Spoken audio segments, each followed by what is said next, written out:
Welcome to the audiobook reading of The God in the Clear Rock, Book 1 of the Ancients of Earth series. Written and read by me, Lucian. So let's get right to it, shall we?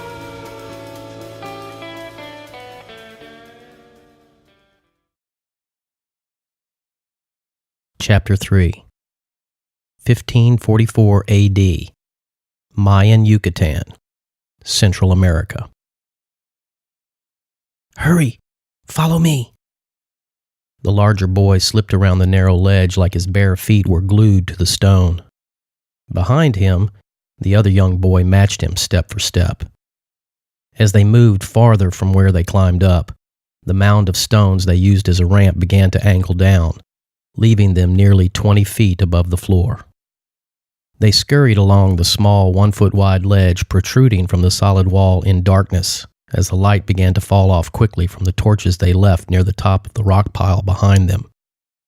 Meke and Quatsi knew that what they were doing was forbidden, but they were both young boys, and they were also cousins. Meke was 13 and had been a priest in training for over 2 years. Quatsi was only 11, but the two boys had grown up together in the mining village near the Red Rock Mountains, 6 days from here. Their fathers were brothers who worked together extracting iron from the deep mines. All of the miners and their families were well cared for and happy to do the holy work of taking the red rock from the earth. The boys had played together, chasing each other and climbing through the mountains and jungles since they were both able to walk. When Quatsi arrived as a newly initiated priest in training, it didn't take long for the boys to begin secret outings together, just like they would do when they lived back at their mining village. Quatsi stopped behind his older cousin at the mouth of what appeared to be a perfectly round tunnel into the wall of the pyramid. It was easily wide enough for the larger boy to crawl into head first. As soon as Meke shimmied into the hole and disappeared, Quatsi quickly turned and looked back to make sure no one had entered the huge lower chamber after them. Then he slipped into the tunnel behind his cousin. They crawled up at a slight angle for about 10 meters, then the strange tube through the rock ended. But it didn't end in a stone wall. Instead, as Quatsi looked past Meke, he could see a reflection of the blue sky and clouds from outside. His cousin flattened himself up against the side of the tunnel to let Quatsi move beside him and see up close. As he climbed in beside Meke, Quatsi could see the large diameter flat mirror embedded into the stone at the perfect angle to reflect into the upper part of the tunnel and out the side of the giant pyramid. Quatsi had never seen anything like the large polished mirror. He reached forward and held his small hand over the shiny surface, which reflected his brown skin perfectly. Before Quatsi could get over his amazement, Meke grabbed his hand and pulled it back. "Don't touch it. If it is marked, they will know." Quatsi turned and faced his cousin as they laid side by side. "What are they for?" Quatsi was baffled. This was the 4th tunnel they had explored down here, and all of them had the same type of shiny rock that reflects the sky. "I do not know, but I have seen where they come from. There is a room with many of them. They are very old." "Is it here, in the Pyramid of Life?" Quatsi still could not believe he was inside the fabled pyramid here in the holiest of temple cities.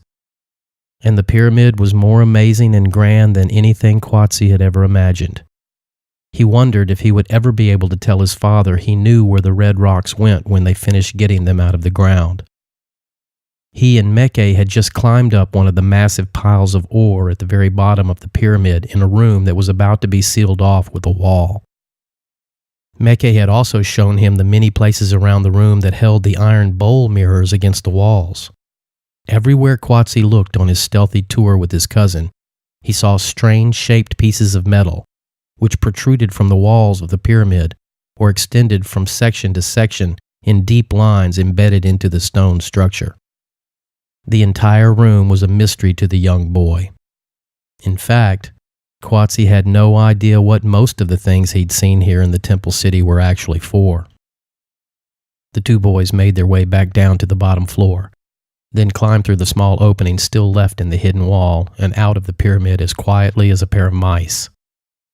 When they wound their way back up to the surface and slipped by the guards out front of the mezzanine opening, they both headed around the outside of the layered structure. From there, they made their way to the upper section while still on the backside of the pyramid and away from anyone who might see them from down on the large courtyard. After a few more minutes of climbing, Meke slid down onto his belly and crawled forward to the edge of the very top section of the Grand Pyramid. From this perspective, the entire mountaintop complex was visible. Qatsi slipped in beside him, and their little heads peeked out like a pair of owls surveying a field of mice from the top of the tallest pyramid for hundreds of miles. Meke pointed to a smaller pyramid at the far end of the courtyard. Qatsi knew what the building was. Meke smiled at him with a toothy teenage grin that glowed in the light as the sun dropped farther toward the western horizon and the sky began to turn orange from distant clouds. Qatsi could see the mischief in his older cousin's eyes before he even spoke. "That is where the stones that reflect the world come from. Do you want to see? Can we see it now?" Meke shook his head. "No, we must wait until they have finished with the wall below. Then the temple room will be less guarded." Both boys continued to watch the courtyard below the gigantic pyramid of life as the sun baked into their little bodies. Although the Mayan culture built many pyramids throughout their territory, the Pyramid of Life was part of the most holy of the Mayan temple complexes and sat on top of one of the highest mountains in the region. Much of the step-sided pyramid structure was built upon over millennia. A massive courtyard plaza held the other buildings in the temple city. A second smaller pyramid was on the opposite end from the Pyramid of Life, and the entire mountain ridge that the temple plaza sat upon was actually a gigantic earthworks project begun almost 11,000 years earlier in the 9th millennia BC. But in this time, the temple complex was the most wondrous and mysterious place that the young priest initiate, Qatsi, had ever seen. As the two boys watched, the group of stone workers that were charged with finishing the hidden wall below began to gather together at the base of the Grand Pyramid. Behind those men, the complex began to come back to life after the midday break from the heat. Qatsi and Meke silently slid away from the edge and quickly made their way back down to the ground. As they came out from the side of the pyramid, they smiled at each other, then took off running for their duties. It would be weeks later before the two boys could find the boredom and free time to complete their planned visit to the smaller pyramid. When the day finally arrived, Meke came and got Qatsi while the others were all taking the afternoon break, just like before. They made their way around the outside of the complex and came up from behind the smaller pyramid. Then the boys crawled up the outside of the stone structure, keeping low to stay out of sight of anyone still moving around in the courtyard. When they made it up to the layer above the opening, they started moving around to the side. As they got to the corner of the stone precipice and peeked down, they saw that the two mezzanine guards had retreated down the front steps and over to the shaded building next door to get out of the hot sun. Meke quickly dropped over the ledge and landed silently on his bare feet near the side of the opening into the pyramid. Qatsi joined him a moment later, making no more sound than a rustling leaf. Then the two boys slipped into the front of the entryway and ran down the stairs into the darkness. When they got to the bottom of the first layer, Qatsi's eyes had not yet adjusted, and he stumbled behind his cousin, dragging his toes across the stone before his vision cleared. Meke grabbed him by the hand and started to pull Qatsi behind him as he jogged silently into the darkness. After a couple of minutes of running through a maze of corridors, Meke slowed and rounded a final corner. Then he stepped in front of a corbelled doorway to a small room. But Qatsi suddenly pulled his hand out of his cousin's grip and slid to a stop on his bare feet. "Wait, what about the rules?" Qatsi stood in the corridor just outside the forbidden room. He was still excited, but he suddenly had second thoughts. There were serious rules about this room. The thought of rules made Qatsi think of his father. He missed his family, but he mostly missed his father. Qatsi had been looking forward to joining his brothers and father at the mine when he was old enough in a few years. But then the priest came to the mines one day, and before he knew what was happening, he was here in the holiest of temple cities, just like what happened to his cousin 2 years earlier. Meke snapped around and cupped his hand over the younger boy's mouth before he could make another sound. "No talking," he softly whispered as he quickly looked around to see if anyone who was still in the pyramid heard them. When he was sure his companion wouldn't speak again, Meke grabbed Qatsi by the wrist and silently dragged him into the doorway. The interior of the plain-walled temple room that was reserved only for the High Council of Priests was lit by just 2 candle torches. As the 2 black-haired boys crept quietly to the rear of the somber and simple chamber, the box was sitting against the back wall on a pedestal about 1 meter high. Except during ceremonies and when consulted by the High Council, the Mayan priest had strict orders never to open the box under any circumstances. But Meke and his cousin Qatsi weren't priests. Not yet. Meke took the closest torch from the wall and handed it to his younger accomplice. Then he pushed Qatsi over to the side of the pedestal. Meke barely hesitated as he lifted the intricately carved wooden top smoothly off the bottom of the solid mahogany container and set it on the side of the table-sized pedestal. He looked back at Qatsi, then pulled the beautiful colored cloth aside. Qatsi instinctively stepped closer to see, almost dropping the torch, but he caught it quickly with 2 hands and carefully held it next to the holy relic. Inside the dark wooden case, light reflected off the smooth, glassy surface.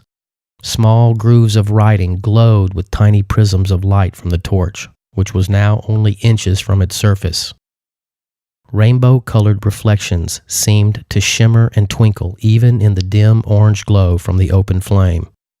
The clear, glassy material itself was almost iridescent.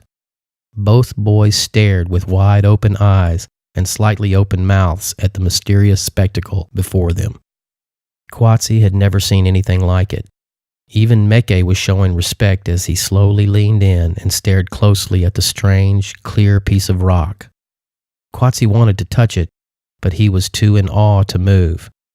Finally, he pulled his eyes off the clear rock of God and slowly turned toward his cousin. "Can I Before he could finish whispering his question, screams started to come from the tunnel entrance outside. Caught with their hands in the most holy of cookie jars, neither Qatsi nor Meke knew what to do. They stood looking at each other, too frightened to move, unable to even breathe. Suddenly, the noise from the approaching screams burst into the room. It was the head priest and most of the members of the High Council. Meke and Qatsi knew the punishment for this transgression was death, but they were still paralyzed with fear. They simply watched with terrified eyes as the massive head priest charged across the room directly at them. Like 2 animals frozen in a spotlight, neither child moved a muscle as the enormous man came stampeding into their personal space and then roughly shoved them out of the way. The head priest didn't even acknowledge their presence as he grabbed the box and shoved the top back over the clear rock plate. Then he and the throng of priests turned and ran out of the temple chamber, leaving the trembling boys shaking and alone in the now dark room. Meke looked down and saw a puddle under his legs at the same moment he felt his bladder finish releasing. Qatsi stared into the darkness and was thinking of his father in his state of shock. He wished he had never left his family back at the mining village. Neither boy would ever see their families again. The head priest didn't slow down when he reached the surface of the complex from the subterranean room in the smaller pyramid. When he got outside and looked at the courtyard, he found pandemonium. Spanish conquistadors were riding through the plaza on horseback and in armor. Their swords were swinging wildly at anything that moved. Old men, women, and children were all being chopped down by the stampeding, filthy mercenaries. Raiding parties of long-haired Spaniards were roaming through temple rooms looting for gold and gems. As he watched the attack, the head priest knew he was right to accelerate the finish of the secret temple room deep below the monstrous pyramid of life. He also knew what he had to do right this moment. The high priest began running toward the huge pyramid on the other end of the plaza with the beautiful carved box tucked under his gigantic arm. The hulking man moved quickly for someone with the mass he carried. The muscles in his enormous legs pumped full of blood with each of his lightning-fast strides across the wide expanse of the center courtyard. When he approached the front of the step-sided pyramid, a mounted conquistador reared up on his horse in front of him. Before the priest could slow down, 24 royal guardsmen of the warrior priesthood rushed out from the temple pyramid opening below the towering second layer, 4 stories above the plaza floor. While the machete-bearing protectors of the high priest leapt down the stone step structure, the high priest dodged the front hooves of the conquistador's steed. As he took off up the steps, spanning 5 at a time, he almost missed the desperate swing of the frustrated invader from Spain. But he didn't. The tip of the sword of the conquistador swung over the top of the exposed upper shoulder of the priest, slicing open his jugular with a clean cut. The priest made 4 more leaping bounds up the side of the pyramid before the blood began gushing out of his neck. The bulk of the royal guard passed him and descended upon the conquistador. 2 guards leapt into the air at the same time, swinging their blades down in great arcs like lumberjacks wielding an axe. Both of the arms of the conquistador severed cleanly off above each elbow. A second pair of guards leapt on the armless ironclad horseman and followed him down to the ground, burying their blades across his exposed neck. The vengeful holy protectors scissored their machetes together and severed his head like a giant pair of hedge clippers. The 3 royal guards who had remained on the pyramid grabbed the high priest before he fell backwards from the sudden loss of blood. They dragged him the rest of the distance up the steps and into the opening before the last of his life had drained away. With wide and dying eyes, he whispered to the closest guard, "Get the box to the room." And then he died. The last image burned into the growing blackness that crept in on his consciousness was the box being pulled from his still clutching fingers by the newly chosen savior of his God. The guard wasted no time. As he saw the glaze of death spread over his holy leader, he knew exactly what to do. He had been trained for this moment, as those before him had been trained for 1,000 years. This was his sole purpose in life. He would now fulfill it, no matter what.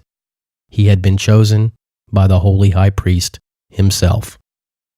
The young royal guardian took the holy wooden case and sprinted through the maze of corridors and tunnels in the massive pyramid. Down and down he went, his thoughts focused and pure like an epiphany. Back this way. Now, over to the wall, and back down the hidden passage. Down again he ran, into the deepest layers of the ancient basement complex.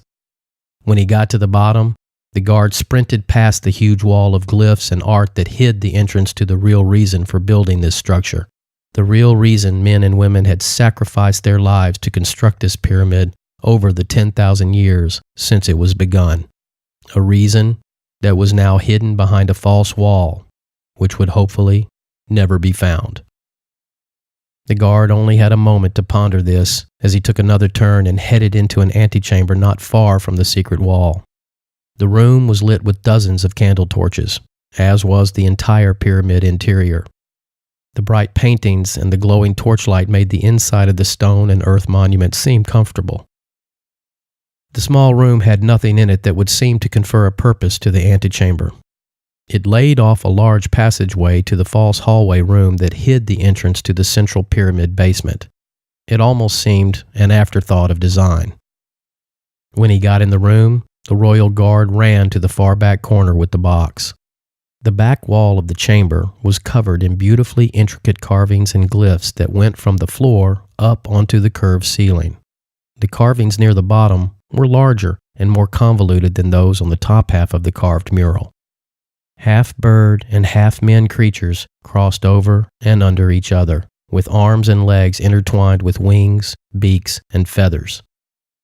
Expertly hidden among the arms and legs of the multitude of mythical beasts was a deep darkness the size of a manhole.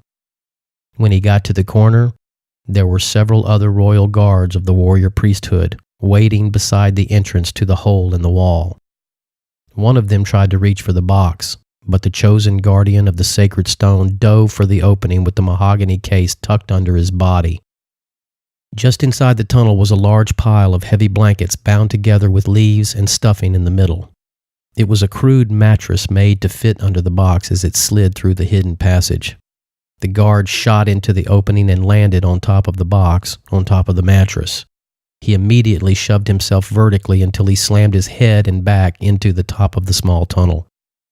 Then he grabbed the mattress with one hand and pulled it in front of him. His bare knees and feet slid across the carved rock hole while he pushed the box ahead of him.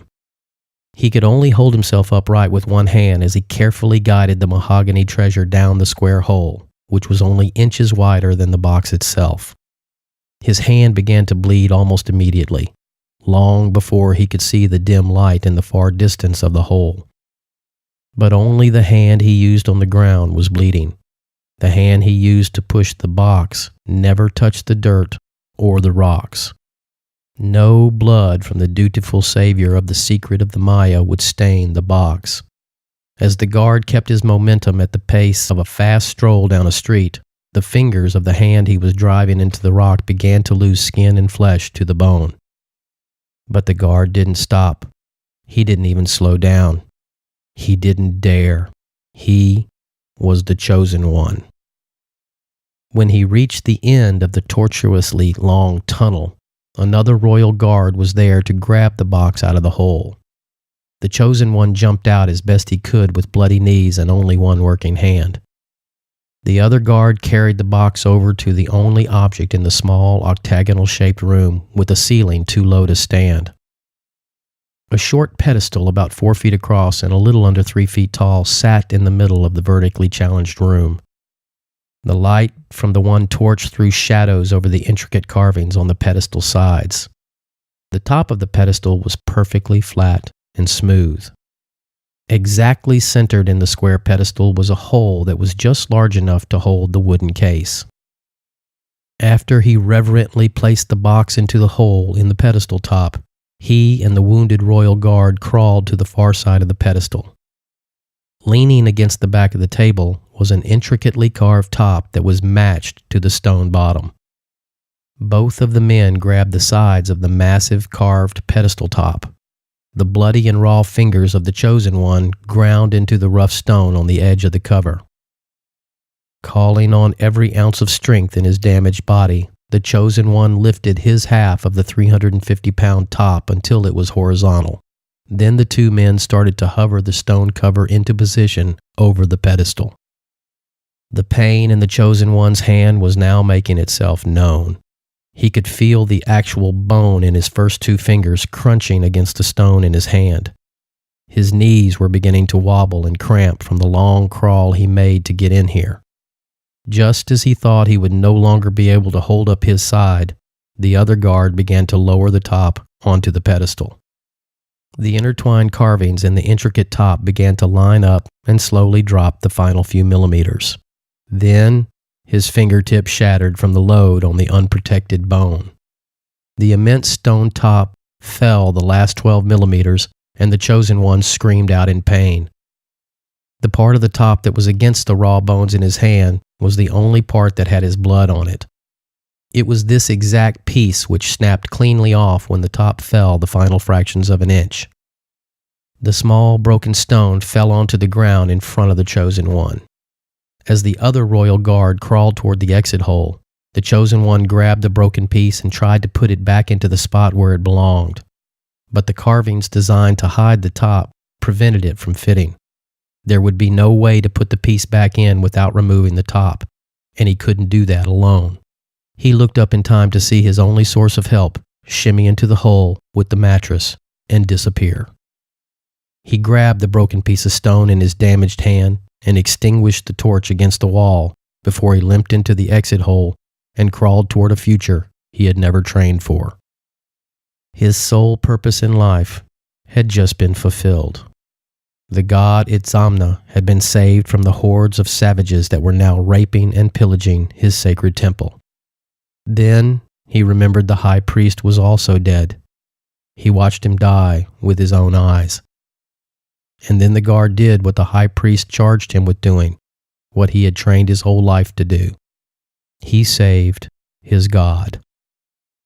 As the chosen one stuck his head out of the hole, the others grabbed his shoulders and yanked him out of the tunnel.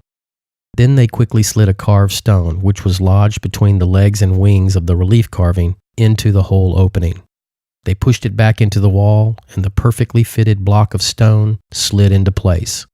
Now the tunnel was sealed and hidden. It would remain hidden for the next 468 years. Just as the royal guards finished, they heard the screams approaching. The antechamber they were in was a dead-end room. Only one entrance. The warrior guardians pulled out their machete blades made of the holy metal iron and waited for the arrival of their doom. They didn't have to wait long. A group of 4 conquistadors charged into the room with swords drawn. The machetes were no match for the Spanish steel in the close quarters of the antechamber. The chosen one was the last to have his heart pierced by the unfeeling blade of the conquerors. As the eyes of the brave guard clouded over, the mercenary who killed him reached down and yanked off the gold and gem necklace the dying man wore to signify his membership in the elite clan of royal guardians chosen for a holy mission. The bloody fingers of the fallen hero opened after the conquistador finished robbing his corpse. The broken piece of hidden pedestal fell silently between his bloody and damaged legs. That broken piece of stone would also not be disturbed for the next 468 years. The conquistadors barely found a pocketful of treasure on the bodies of the royal guards of the warrior priesthood. They never found the hidden tunnel or the false wall hiding the real reason the monument existed.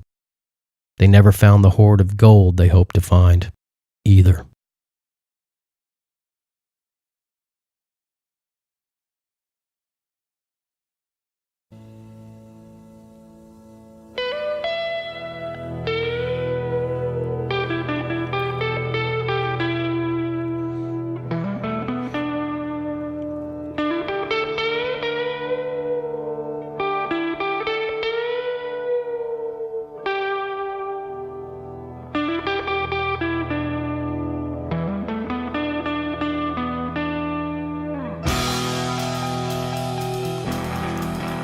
And that's it for Chapter 3.